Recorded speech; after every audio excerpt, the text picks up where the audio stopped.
Et salut tout le monde, c'est Fifou et aujourd'hui on se retrouve pour une nouvelle vidéo de cuisine. Parce que ça faisait longtemps, parce que j'ai un peu fait que des lives pendant genre un mois. Cet après-midi, enfin ce soir, ce matin, peu importe quand vous voyez les vidéos, je ferai un okonomiyaki japonais. Alors qu'est-ce qu'un okonomiyaki japonais? Eh bien tout d'abord ça vient de okonomi qui veut dire tout ce que vous voulez et yaki qui veut dire grillé. C'est une omelette en fait, c'est une omelette...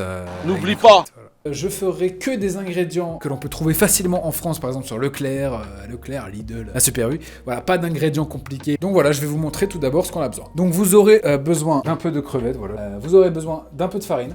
Bon, peut-être pas autant que ça, mais un peu de farine. Un œuf, un oignon vert japonais, un negi que j'ai trouvé à Leclerc, donc je suppose que vous aussi vous pouvez le trouver à Leclerc.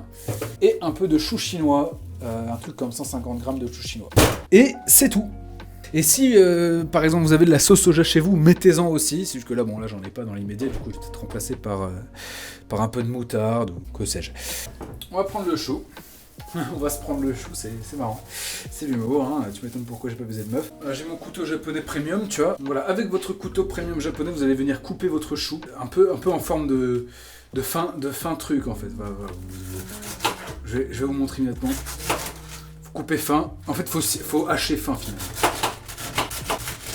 Peut-être beaucoup en fait. Je commence à regretter ma vie un peu. Voilà, quand on a tout ce chou, on va venir le disposer. Enfin, quand on n'a pas un évier tout petit, on va le mettre à réserve autre part, mais quand on a un évier tout petit et qu'on habite au Crous parce qu'on n'a pas d'argent, bah... Alors c'est une recette au chou. Et après, il faut quand même savoir que okonomiyaki, du coup, comme je l'ai dit, ça veut dire okonomi, tout ce que vous voulez. Donc vous pouvez ne pas mettre de chou si vous n'aimez pas ça. C'est juste que je donne une recette globale et puis après vous pouvez la pimper avec des crevettes, du bacon, des saucisses, des merguez, ce que vous voulez. Du coup, un saladier. Donc quand on a notre saladier, on prend notre saladier et puis on va prendre la farine. Bon après, moi j'ai pas de verre doseur donc je fais ça complètement au pif quoi. Donc voilà, ensuite on va venir mettre 50 grammes de farine, donc à peu près une 2 cuillères à soupe quoi. Voilà, on va venir à peu près verser ça d'eau. Je sais pas si vous voyez bien, ça fait à peu près 80 ml. Il faut à peu près 80 ml. Mais j'ai pas de verre doseur, donc je ne sais pas combien ça fait 80 ml. Voilà, et on va venir mettre ça. Alors il faut savoir aussi par contre un truc, c'est que par rapport à l'eau, si vous avez accès à des ingrédients japonais, achetez du dashi instantané et mettez-le dans l'eau chaude. Du dashi instantané, c'est une sorte de petit granulé, vous mettez dans l'eau chaude et vous mettez ça à la place de l'eau. Vous mettez du dashi à la place de l'eau. Parce que c'est comme ça qu'on fait vraiment. Mais moi je n'ai pas de dashi, bon, donc, enfin j'en ai chez moi, mais bon. Bref. Donc voilà, ensuite je vais venir mélanger ma farine et mon eau. Voilà, comme ça c'est bien. Donc ensuite, quand on a fait ça, on va venir mettre un œuf. On va venir rajouter notre chou.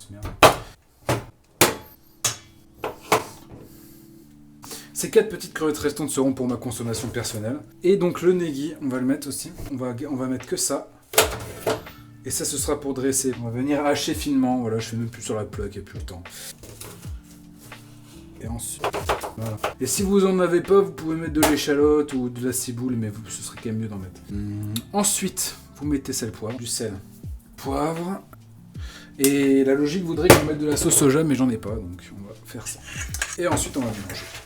On mélange tout. On mélange tout, on fait pas attention, on mélange tout. Voilà, donc on va venir chauffer la poêle et on va mettre une petite gouttelette d'huile. Donc me revoilà, l'huile est bien chaude. Après, vous allez venir déposer votre omelette quoi. On lui donne bien une forme de pancake par contre, parce que sinon on va vite galérer par contre. Et oui, j'ai pas des spatules de bourgeois, donc je vais venir faire ça à la cuillère comme je peux, parce que bon, j'ai pas de thune quoi. Voilà, on aplatit tout ça bien. Donc là, on veut retourner ce pancake, on fait comment? Eh ben on le prend comme ça, et puis on essaie de faire comme on peut quoi. Mais bon, je sais que ça va se casser. Retourner ça bien. Ça a donné un résultat. Pas sûr que ce soit un bon résultat, mais ça a donné un résultat. Le fait de retourner comme un sauvage. Oh là là, quel talent. En fait, j'attends que ça... Aïe, coup dur. Ça se casse. Faut le faire. Mais faut pas le faire non plus comme un gros chacal comme ce que je suis en train de faire. Hein. Attention. Essayez de faire ça quand même un peu plus propre que moi, quoi. Parce que moi, ça se casse de partout, ça fait de la merde de partout. Je pense qu'on peut retourner là. Mon Dieu. Qu'est-ce que j'ai fait? Là, je retourne ça se casse, tu vois. Voilà. Là, normalement, vous mettez un peu de pâte. Bon, moi, j'ai la flemme. Vous mettez un peu de pâte, vous recomblez là. Comme ça fait un vrai truc, tu vois. Voilà, j'ai pas de pain. C'est les solutions du Crous, quoi. Les solutions de Tata du Crous, quoi. On va dire ça fait 4 parts au pif, donc c'est bien. Vous éteignez le feu. Donc c'est cuit, très clairement. Bon, comme ça, c'est un balèque, frérot. Quand vous avez votre truc, bon, faut imaginer que c'est un tout, ça. Faut imaginer que c'est un tout. Ce que vous allez faire, vous allez prendre votre oignon nouveau de tout à l'heure. Et on va venir le ciseler, en fait. Vous disposez ça. Voilà, plus ou moins comme ça, quoi. Donc voilà les amis, j'espère que cette vidéo vous a plu. Voilà, c'était ma recette. Je vais essayer de poser le téléphone parce que c'est avec le téléphone que j'enregistre. Voilà, bon, ça reste très très bon. C'était Marcel de l'Okonomiyaki, j'espère qu'elle vous a plu. Voilà, du coup, j'aimerais beaucoup que vous la refassiez chez vous pour tout simplement la tester et puis voilà, essayer de faire un peu mieux que moi des plus petites parts dès le début.